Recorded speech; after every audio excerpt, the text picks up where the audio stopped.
एक बार की बात है, एक बहुत बड़ी आर्ट गैलरी ने एक कॉन्टेस्ट डिक्लेयर किया, जिसमें उन्होंने अनाउंस्ड किया कि जो भी पेंटर पीस को डिपिक्ट करने वाली वर्ल्ड की सबसे अच्छी पेंटिंग बनाएगा, उसको $10 मिलियन इनाम मिलेगा। ये बात पूरी दुनिया में फैल गई और पूरी दुनिया से हज़ारों पेंटर अपनी-अपनी पेंटिंग भेजी, उस कॉन्टेस्ट में पार्टिसिपेट करने के लिए। उन हज़ारों पेंटिंग में से इस कॉन्टेस्ट के जो जजेस थे, उन्होंने फाइनली 100 पेंटिंग सेलेक्ट किए और 100 पेंटिंग की एग्ज़िबिशन लगाई।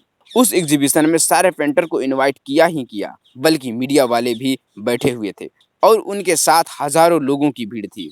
क्योंकि प्राइस अमाउंट इतना बड़ा था, तो सबका इंटरेस्ट ये था जानने में कि कौन जीतेगा, वो पेंटिंग कैसी होगी और वो पेंटर कौन होगा, जिसको इतना बड़ा अमाउंट मिलेगा। फाइनली वो दिन आ ही गया, जहाँ पर सारी पेंटिंग देखने लायक थी। वो एक से बढ़कर एक थी। उसमें कुछ पेंटिंग ऐसी थी, जहाँ पर सबसे ज़्यादा भीड़ थी।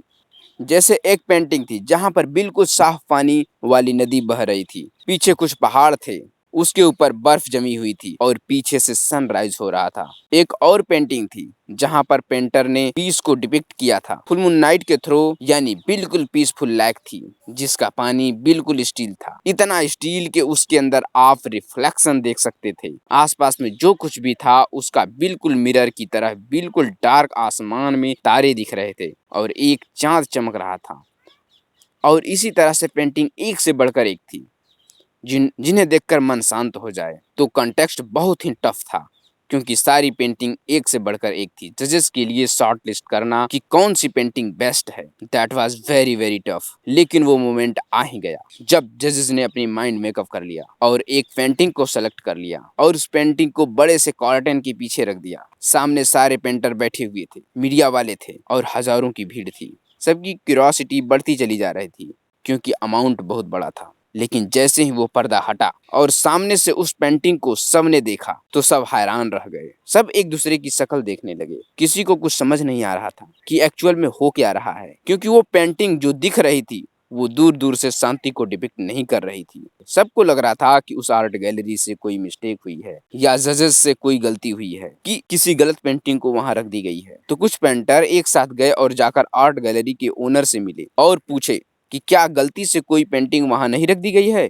तो आर्ट गैलरी वाले ने थोड़ा सा मुस्कुराया और बोला, नहीं, पेंटिंग बिल्कुल ठीक है। जजेज ने इसी पेंटिंग को सेलेक्ट किया है और यही पेंटिंग आज की विनर है। सारे पेंटर यह जवाब सुनकर गुस्से में भर गए और सब ने मिलकर रिवोल्ट कर दिया। और ये देखकर सारे मीडिया वाले भागते हुए उस आर्ट गैलरी के ओनर के पास गए और अपने अपने माइक उसके मुंह के सामने कर दिए। तो अगेन वो आर्ट गैलरी का ओनर मुस्कुराया और उसने कहा कि मुझसे कुछ पूछने से पहले एक बार इस पेंटिंग को ध्यान से देखिए, थोड़ा पास से देखिए, शायद आपको कुछ ऐसा नजर आ जाए जो दूर से नहीं नजर आ रहा है। क्योंकि आपने तो एक चीज देख ली कि इस पेंटिंग में आंधी है, तूफान है, चारों तरफ तहस नहस हो रहा है, आसमान में बिजली कड़क रही है और चारों तरफ बादल है। ये सब तो आपने देख लिया, लेकिन एक चीज नहीं देखी कि इस पेंटिंग में एक घर भी है।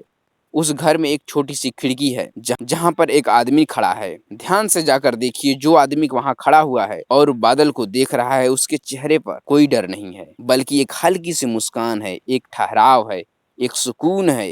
यही है शांति का असली मतलब। हमारे सराउंडिंग में चाहे कुछ भी हो रहा हो, लेकिन हम अंदर से शांत हों।